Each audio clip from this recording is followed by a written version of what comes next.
যে কোনো healthy recipe that has to be simple.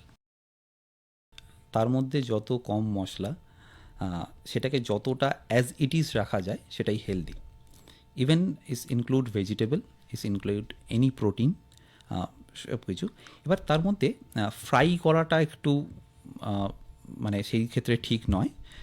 Basically যেটা করা যায়, যদি চিকেন রেসিপি বলো, চিকেনটাকে স্লাইস করে কাটলে, পাতলা পাতলা স্লাইস করে কাটলে, তার সাথে অল্প একটু অলিভ অয়েল, অল্প একটু গোলমরিচ, নুন, যদি চিলি ফ্লেক্স অ্যাড করা যেতে পারে যদি ঝাল খাও তাহলে, এটাকে জাস্ট ম্যারিনেট করার পরে আর কোনো তেল না দিয়ে 1 থেকে 1.5 চামচ তেল, সেটা আমি বলছি 500 গ্রাম চিকেনের জন্য, 1 থেকে 1.5 চামচ অলিভ অয়েল, সেটাকে তুমি ডাইরেক্ট দিয়ে দাও এবার ফ্রাইং প্যানে। এবার ঢাকা দিয়ে এটাকে কুক করে নাও যতক্ষণ না চিকেনটা সেদ্ধ হচ্ছে।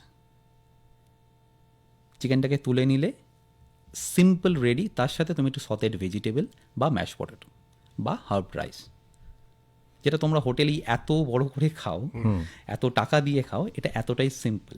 এর সাথে তুমি যদি একটু হার্বস অ্যাড করতে পারো, যেগুলো ইউজুয়ালি হোটেলে করা হয়, এখন তো কলকাতায় যারা আছেন বা এখন অনলাইনে অনেক রকম পাওয়া যায়, যেমন অরিগ্যানো বা থাইম বা রোজমেরি, এই হার্বসগুলো যদি থাকে তাহলে কি হয়, খাবারের যে ফ্লেভারটা বা গন্ধটা সেটা চেঞ্জ হয়, একটু হোটেলের মতো লাগে।